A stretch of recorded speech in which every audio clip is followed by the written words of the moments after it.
3 years ago, Delilah was laying her plans. The Duke's people gathered at the home of a mine baron named Empress Stilton to commit some horror in her name. I need to know how they made her immortal. But where was I 3 years ago? Letting Emily daydream through council meetings, teaching her fencing and back-alley fighting. I always expected an enemy we could put down with a sword. Soldiers, spies, assassins. Instead, we got something else. Beyond the pale. Beyond the natural world. Instead, we got hit by someone like me.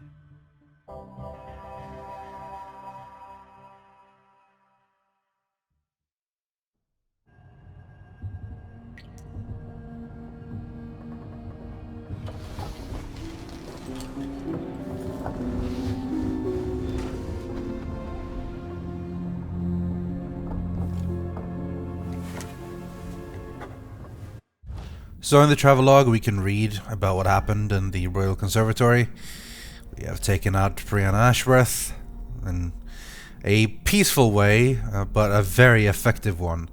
Sorting out our oraculum meant we pretty much didn't have to fight a single witch, which is interesting because in many ways they are the only real threat to someone like Corvo, someone that also has a level of power like that. This little last passage is kind of dark.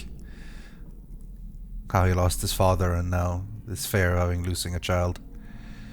Emily, I am coming for you. No matter what, I will come for you. There's a couple of souvenirs there. Some of them I mentioned before we can't get because we need to do a lethal playthrough. There's some you need to kill a bunch of elite guards and something and so on for it. So we can't quite finish them all in this playthrough. Dr. Hypatia has left, and she's left a message for us. My mind is finally clearing. Now I can return to my work here, helping those who need it the most. And what can I say about what you've done for me? Saved me from madness, and worse, from giving in to a life of sadistic brutality.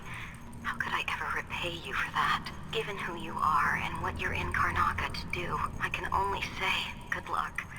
The city, the country, the empire.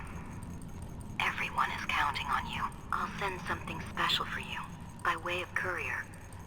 I hope it helps. I don't actually know what it is she sends for you. You get a couple of items and things late game, but I don't know what was from her. Listen to me, talking to myself like the old loon I am. He's working on his painting. Macon is out in the city, but I'll explain. I need to know why Delilah can't be killed. Everything we've learned implies that something strange happened at Empress Stilton's home 3 years ago, but then he disappeared. Stilton lived in a bunker, kept secure by a fancy lock made by Jindosh. Maybe inside you'll learn more about how to stop Delilah. But I have to get there first, through a ruin created by the Duke, where I used to live. Megan had an intriguing idea. Paolo is leader of the Howlers. He wants Vice Overseer Byrne killed, and of course, Byrne wants Paolo dead too. Both groups will attack you on sight, but walk in with the corpse of their chief enemy, and they'll treat you like family. So that gives me at least one way into Empress Stilton's house. I'm pretty sure that will work.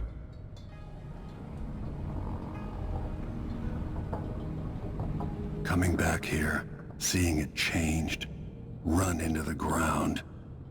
Some people have reached beyond others. The old Batista neighborhoods, full of mining families, called the Dust District now. If I put people to work down in a mine, I'd want to live in a fortified bunker too. Vice Overseer Byrne. I dread each interaction with the Abbey. I knew plenty of people like Paolo growing up. Maybe not as crafty. And then, of course, the articles. Alternating articles speaking of both sides of the argument raging across the city. One side is for the Howlers, and one side is for the Abbey. So there is that. This, of course, leads up to the choice we get to make in the next mission. Though, of course, there's always a third and a fourth option. We'll go over those as we get there. No more witches in Karnaca. You might have noticed a sketch on the right there. Is Sokolov's beginning attempt to draw Corvo. He also made a little thing for us. Out of random parts. We already have enough spring racers and we're not really going to use them. They're a little bit high profile and a little bit bloody for the way we're currently playing this. He found his journal and is beginning writing it again. This one is... yeah, it's a good one. Sokolov is weak and old, but he's still Sokolov.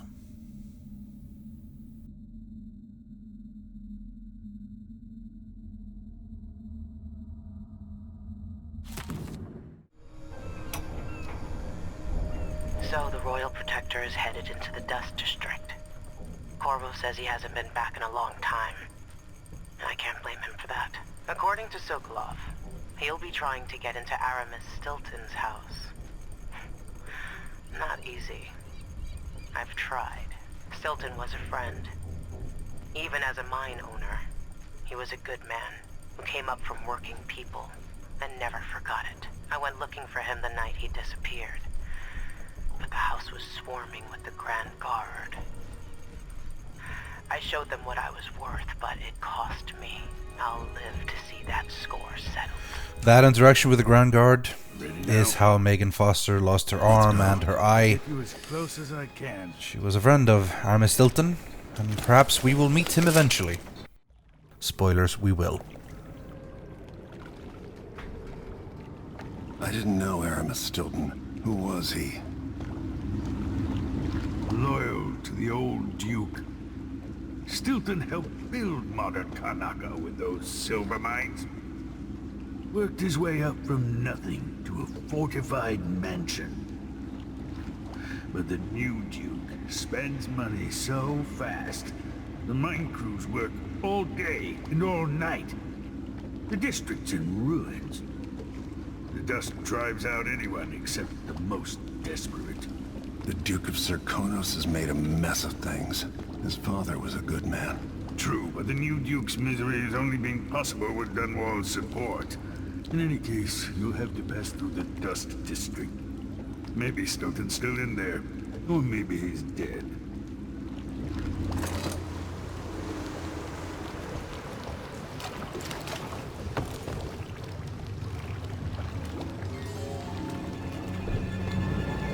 Find Megan once you reach the Dust District. She'll tell you more. I'll wait here with the skiff and take you back to the dreadful whale after you finish. So we're in the Dust District. A fairly large mission that is kind of only part one of what we're here to do. Really, we're here to find Stilton's Manor, but this is the obstacle in the way. There are some random things around here, including another book on how to deal with windmill, which pretty much lets us know there's a windmill coming up.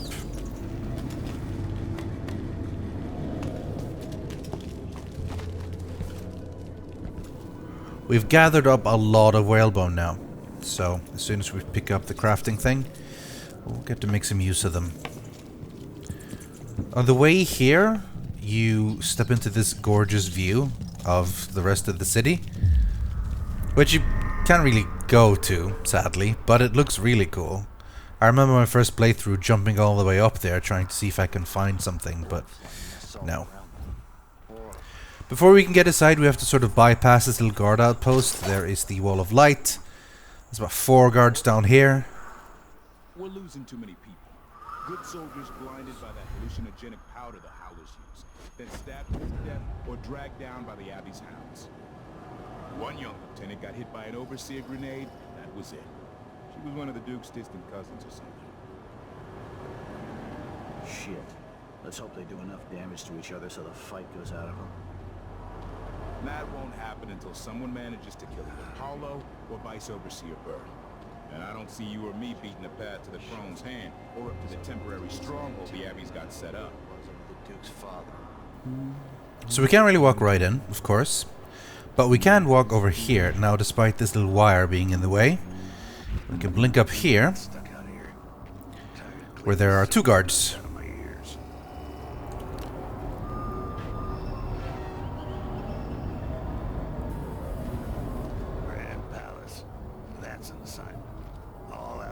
All apples and slippers. Now, we can skip most of them, but as always, when you're trying to ghost or whatever, it's safer to just take them out. Because once they're out, they won't accidentally see you later when you're coming back the same path.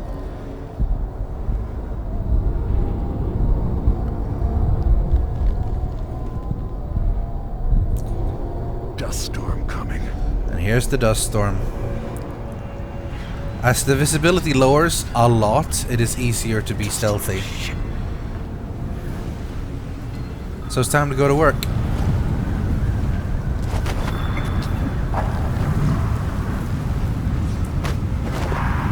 This guy can have a seat here. Seems nice and comfy. Seems a little bit lonely though, so let's make sure he has a friend.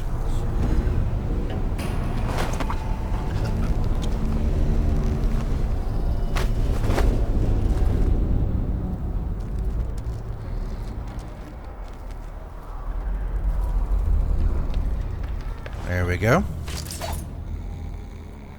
Looks nice and comfy. So there's a few minor things here, mostly health potions and things that we have a lot of already. But there is, of course, the windmill that powers the wall of light. Let's deal with that. Now we can mostly sneak by, but as I said, it's safer to take them all out. There's about 4 of them here, and they all have the little patrol and the way they spend their time on lookout.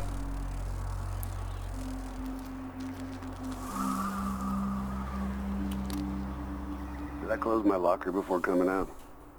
Last time I left it open, someone left a hangfish in my jacket pocket. I swear some of the voice line sounds like they're saying hangfish rather than hagfish. Anyway, as soon as no one is looking this way, we can just pull him over. Now things don't go entirely according to plan here. As we blink here, they saw something. It wasn't enough to actually have me be detected, but they are definitely alarmed. But in a way that this actually helps out quite a bit. Now they're all sort of walking around in this one area. And we can probably grab them from behind without much to worry. Feels wrong. As long as we stay patient. Grab this guy from behind real quick. Hope that they don't turn around, which they don't. Wonder what I'm dealing with. But all of a sudden, it's like, where did that guy go? But no, there's only 2 left. So once I get that guy, there's basically no danger left.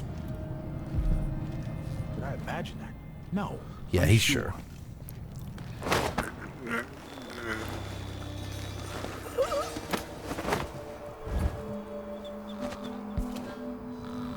I realize sometimes when I play that I do a lot of things without using my powers a lot, except blink.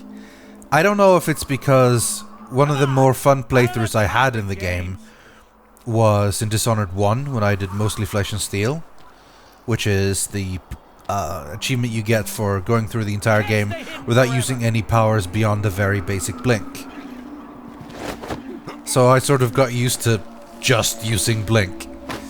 Meanwhile, now I have all kinds of dark vision to see where they're looking. I have slow time and stop time even, but I don't really use it that much. Especially for low chaos, I tend to stick pretty basic, I suppose I can call it. I tend to use a lot more powers for high chaos. With the exception of, I suppose, Domino when I play as Emily, because that is just incredibly useful for sleep darts.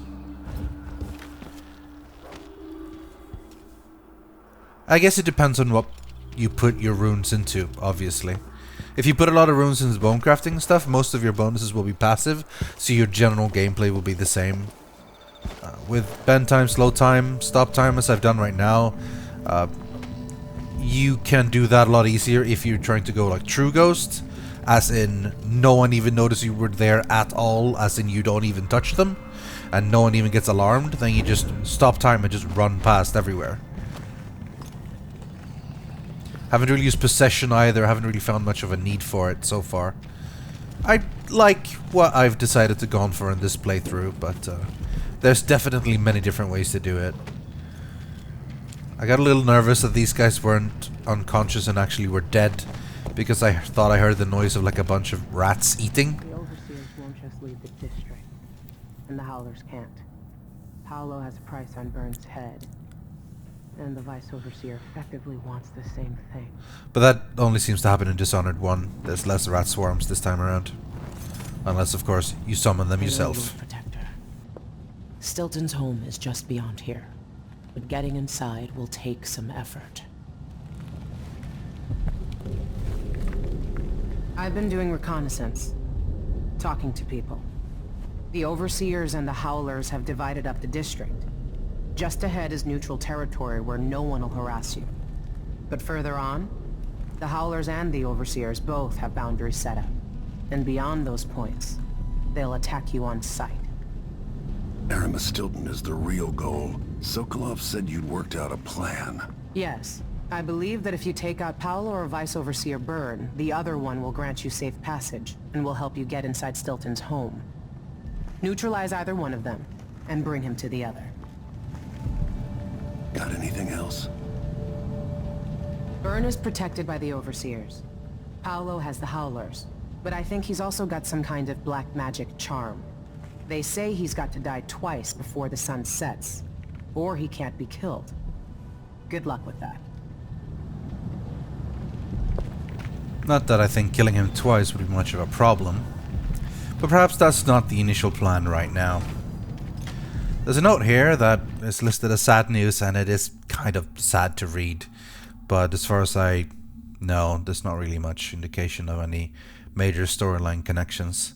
I think Megan just chose this house at random, no particular reason. There is, however, some whalebone, so there's that. Now, we're in the Dust District proper. This is the Duke of Serkonos. Been told that people are complaining about dust from the mines falling on the city. Yes, war is expensive. You may not be aware that our silver mines are operating past full capacity in order to fund our conflict against the Northern Isle. That's not dust. It's the blood of our enemies. The Duke is a great villain, I think, honestly. Theodanis. Rest easy, Theodanis. You were a good man. A lot of the focus in the game is on Delilah for obvious reasons, but I think that the Duke serves as a good other half of the two major villains. They pushed the miners here too far. I should do something to help them. Another rune. Soon enough, we're gonna start actually putting them to use. That mind pick has a different line depending on higher low chaos, and obviously a different line if you're higher Emily or Corvo as well. My sister says you can beat any lock in the city. I'm not sure why Stilton's house needed to be shut up tight like this, but what do you think? Can you crack it? Give me a minute. Durante knows how to get in here. Paolo had him feeding old Stilton or watching him. I was gonna pay him off for the secret, but Durante got beat down by the Overseers and taken away. I don't even understand what this is. I don't see any seams. Jimmy's sister says it's a gimmick, like he weren't a real locksmith who made it. No, this was built by Kieran Jindosh. Scary smart. He's the one who made the clockwork soldiers for the Duke. So can you open it? Or maybe just solve it? No, can't do either. It's a lock designed by a man who creates machines that kill people. You can keep your money, I'm not touching it. Never mind. Maybe another time. Or not. Let's go. Don't mind me. I wasn't eavesdropping. I'll get the cigars tomorrow. Want to buy one? You bet.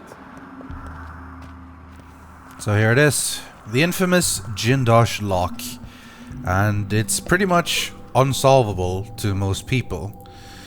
Of course, Corvo's not most people. Now, either you can get the password from either the Howlers or the Overseers, or you can do the third way, which is we're going to show off eventually. And then, of course, there's the fourth way of actually solving the problem on your own. Because it's a riddle. You can solve it. And it is more than a riddle. It is, in fact, a logical grid puzzle, you can call it. A logic puzzle.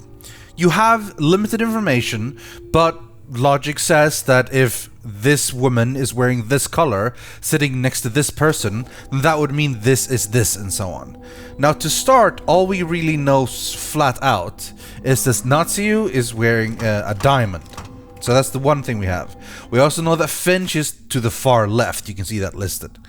Similarly, that she's sitting next to someone with blue. The red is sitting to someone in purple, spilling absinthe. That one of the travelers from Dunwall. You have a lot of information that is thrown at you a little bit randomly. And once you get this far, most people just go, you know what, screw it. And I blame them, because logic puzzles for some people are not fun. I think they can be pretty fun to solve though, so I want to do this properly, not only because it's cool, but because we get an achievement for it. Now, we don't really know what actually Finch has as an heirloom, so for now, I'm just going to leave it right here. Natsu had a diamond, and that's about what we know. So we're taking a look here. We say that there is the lady from Bailton had a bird pendant, and then we have at least a few heirlooms connected to a few people. There was the valuable ring next to someone. At this point on, you have to realize you have to start writing this down, or you're not going to be able to keep track of all of this. So I started up putting down a little bit of a table, listing the ladies in position of order from left to right, getting the color they had, what they were drinking, where they were from, and then finally their heirloom. And you slowly started filling it in as you went, so that you figured out that the Lady Finch was to the left. She must have been the one from Dunwall. She was wearing white, and because she was wearing white, she was the one drinking rum, because she was sitting next to the lady with wine, and then that means she had the ring, so boom, we have one. And then with the new knowledge we have from that person, we can then check the other sides, which means that, oh yeah, the lady in Freyport was spilling wine on someone and scoffed, but also had a snuff tin, and then the person in the center spilled their beer, and so on, and so on, and so on. It took me a while to finish it, but eventually I filled in the entire table. Here it is. Now we have all the information we need. Now, technically, the only thing we actually need to know is, like the question, who owned what heirloom? Now, we also have all the other information because that was necessary to figure out those parts. In the end, we were at a couple of limits, and we finally figured it out. So, after we have our table, we know that the Finch had the ring, Winslow had the snuff tin, Lady Marcola had the bird pendant, Countess Conti had the war medal, because it's the only heirloom that wasn't mentioned, so this is a process of elimination. And finally, like we knew from the very beginning, Natsu had the diamond.